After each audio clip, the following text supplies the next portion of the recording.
He's gone.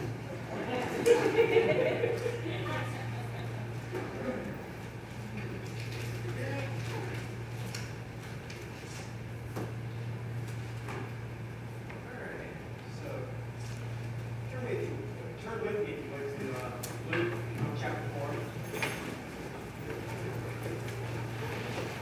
And we're going to look at verse 2.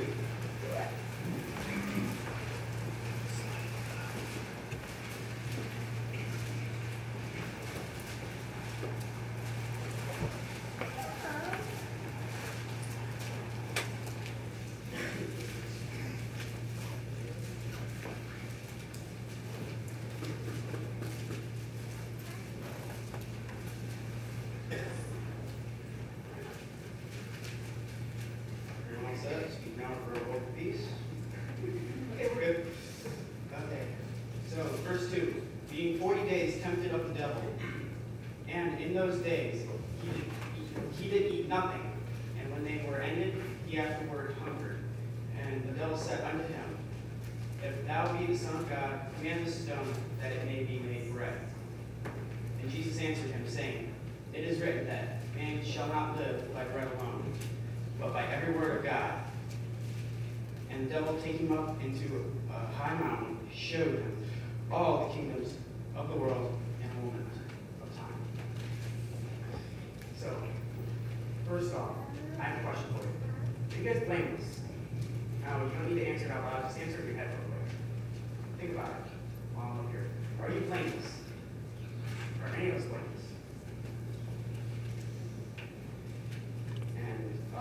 As a matter of fact, the title of this message is The Blameless Man. So, first off, I can tell you, as a matter of fact, that none of us are blameless.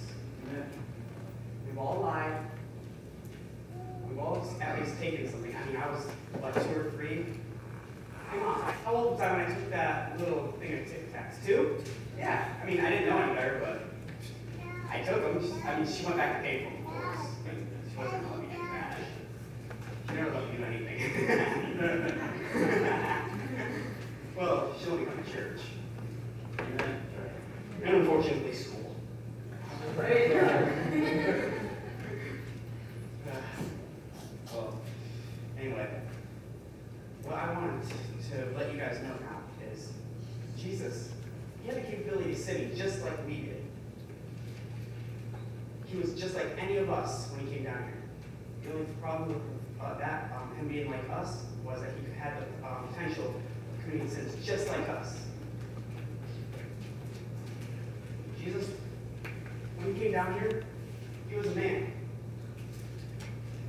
But when he came down here, it wasn't the fact that he was a man and became God. He was already God. He came down here and became a man.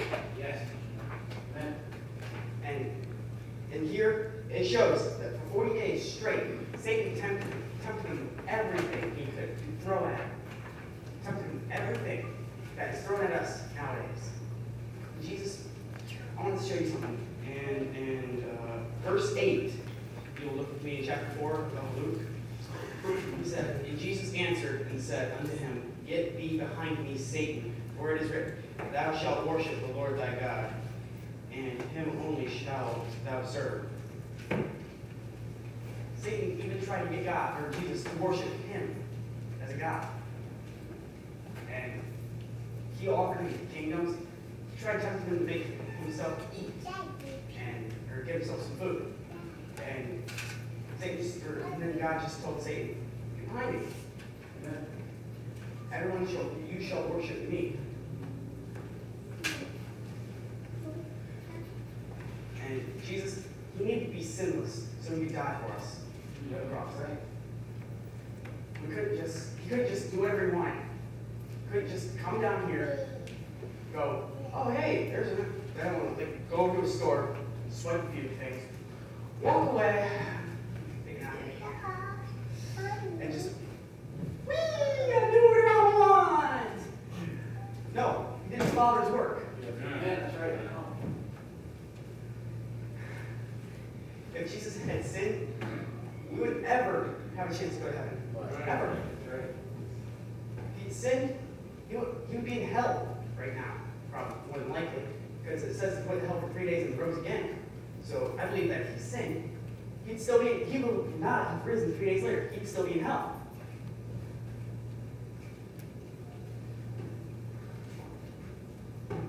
No. If he just sinned, he would just rot in that tomb. The stone would have moved.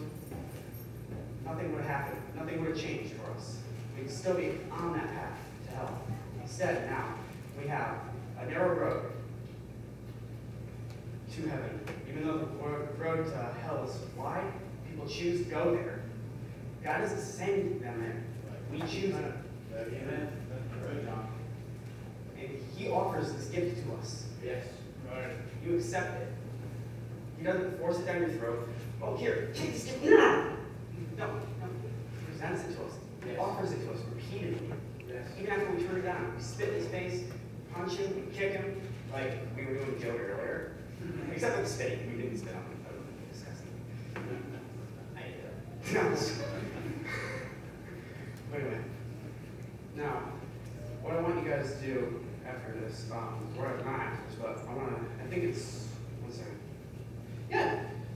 Look with me in John, pretty sure it's chapter 18. We'll scratch that 19. These guys can turn there and then look at it and see how this read numbers.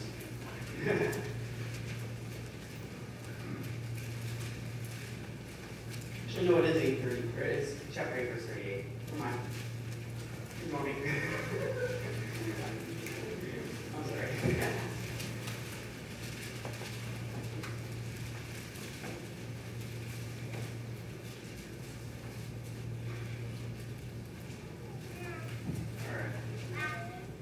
So, in 38, verse 38, it says, Pilate said unto him, What is truth? And when he had said this, he went out again unto the Jews and said unto them, I find in him no fault at all. Jesus was blameless. He's the only blameless man has ever lived. And guess what? He's going to continue to be the only blameless man that in this world that's ever lived now. Right. We can't just, we may try to be blameless. We can try to be blameless. We can try to live like him, but we will screw up. That is guaranteed. We were made to be perfect. We were made to serve God's will. But we were given a free will, and we chose sin. Our flesh will always choose to sin. And Pilate knew he was sinless. The man who sentenced Jesus to death knew he was out of fault. Yes. And he still sentenced him to death by the cross. Now, I want you to take a look with me, chapter 19. I'm pretty sure verse. I'm losing my place. I don't know what I'm thinking.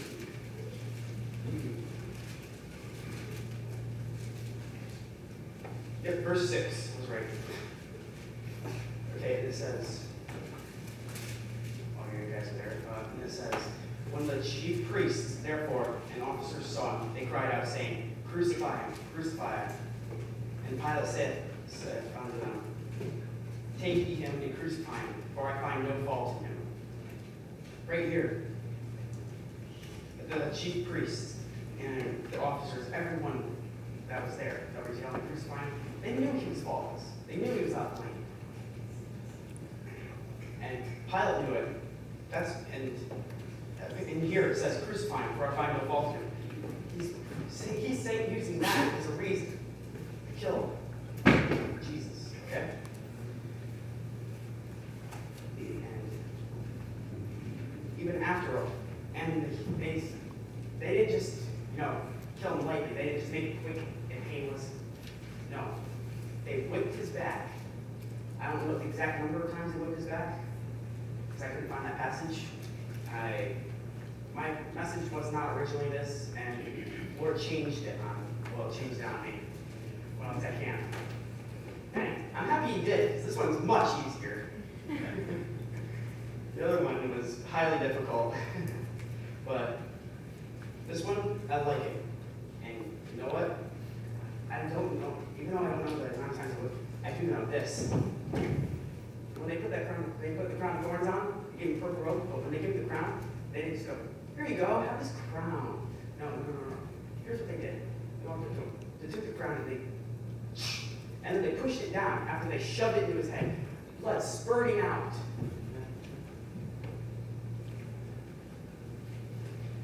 Then they forced him to carry his own cross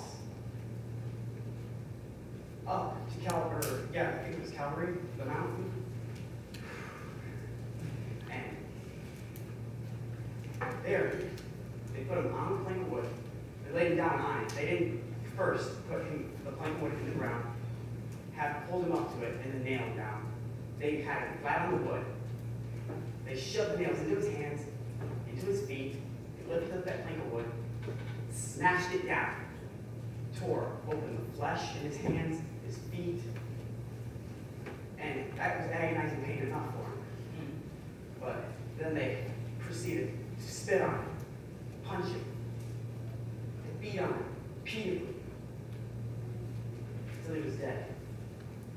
But even as he was being killed, he was still serving his Father. There was a man next to him. One denied him. They were both thieves. One denied him, and the other one asked him to remember him when he went to see his Father. And Jesus saved him. He said, I don't remember exactly what he said there, but I don't. Where's the verse? I don't see it, and I don't have time to search. But I'm going to paraphrase here. He said, rejoice, for you shall see me in paradise.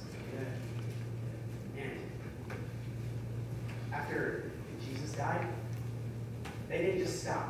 But just before he died, and even before he was close to dying, he was saying, Father, forgive them, for they know not what they do. They still continued to attack him, punch him. He was defenseless and couldn't do a thing. They just kept him up on that cross, blood spurting on his back, and nails in his hands. He was already having a hard enough time breathing, so he would have suffocated to death without them attempting. But instead, they decided to continue torment. They didn't just go overboard, they completely went nuts. They just pretty much served Satan there. They gave him full, complete reign over their lives. And that's what Jesus died for. He died for us.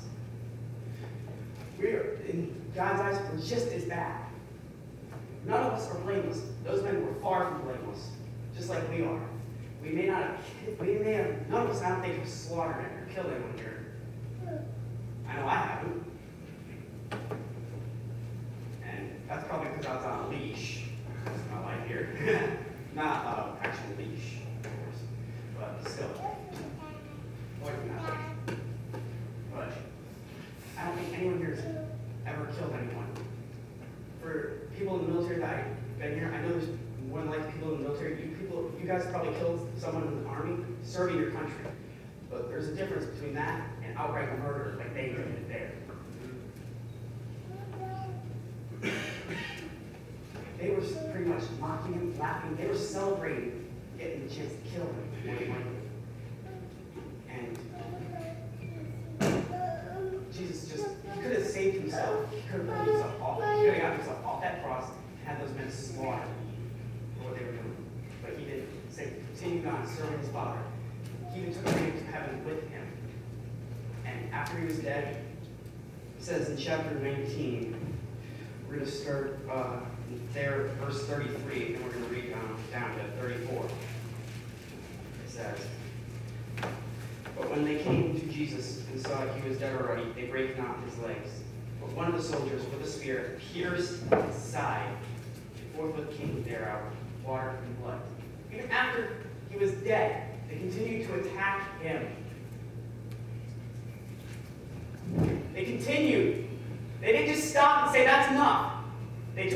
One of the soldiers took a spear to add more insult to the injury that they committed there. They just slaughtered him. They prevented him to slaughter him. He was already slaughtered. But they decided to run him through with a spear, even after he was dead.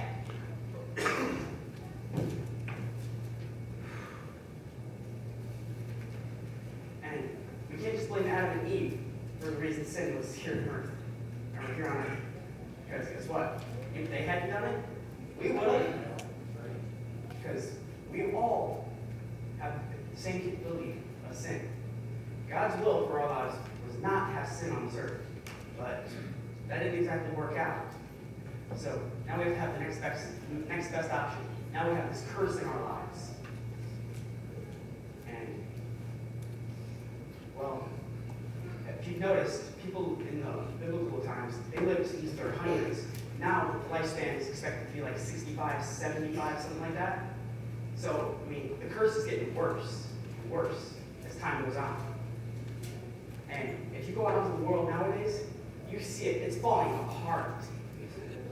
Even though the cities look prosperous when you first glance at them, if you go out on the streets and you talk to some of these people and hear what they say, go to Ivy High School.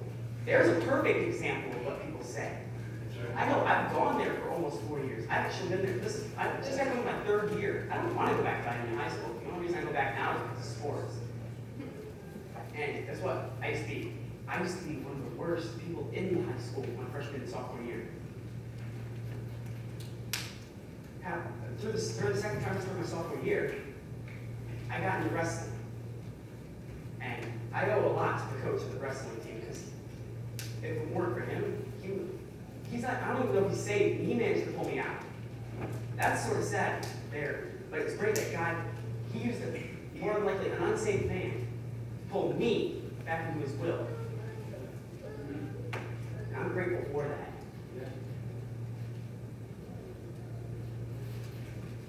And we can't just, Jesus took all of our blame. And there's people in this world that blame Jesus for their suffering. Jesus, maybe he's causing some suffering, but that's just because he's trying to get you to him. He's trying to get your attention. He's trying to catch your eye so you will accept his gift. He wants to reward you. He wants to bless you. He wants to comfort you. He wants to love you. Come on. He offers you this gift. I mean, what would you guys do, if any of you, if I just offered you a box that had something in it? Like, let's say, hey, here, take this. Would you open it up? See something expensive there? Like, it was about the size of the box that holds an iPad. You might open it. It was like a little small thing. You might open it, maybe. If you're good enough, if you want it or not. But with God's gift, he offers it. It's something just, I don't want it. You know what God does when you do that? He goes,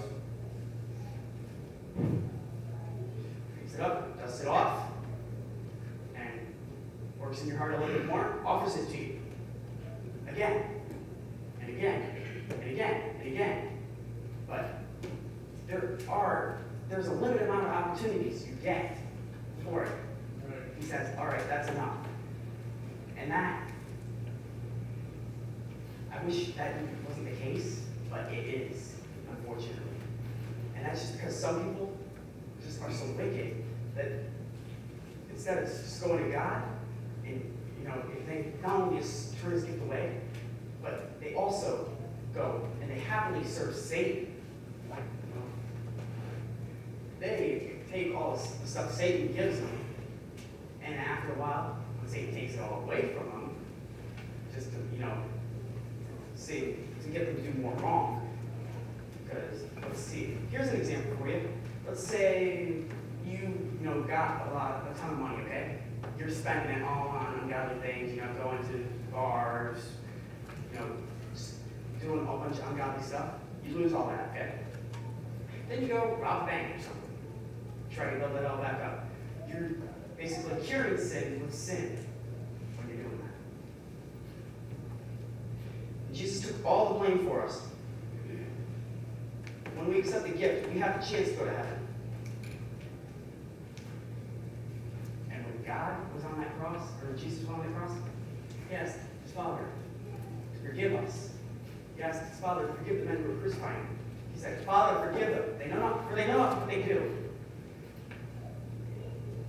And when he died, they pretty much celebrated. They partied.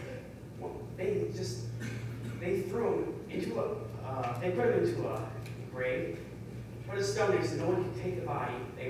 So they wouldn't be able to bury it, more than likely. They wanted the body as a trophy, more than likely.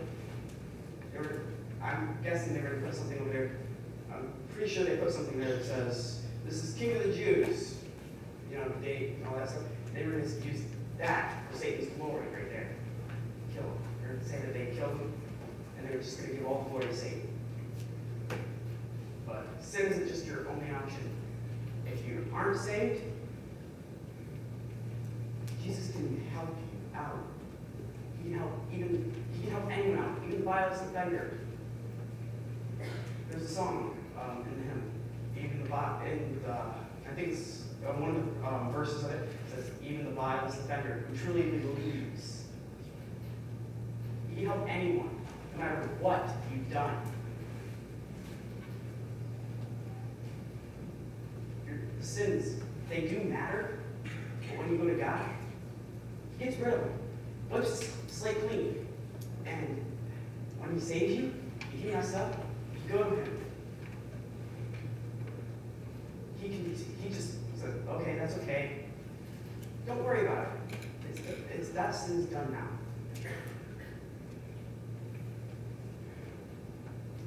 Now,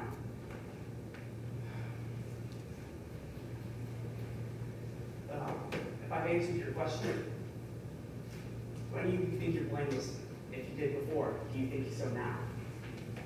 That's all I want to leave with now.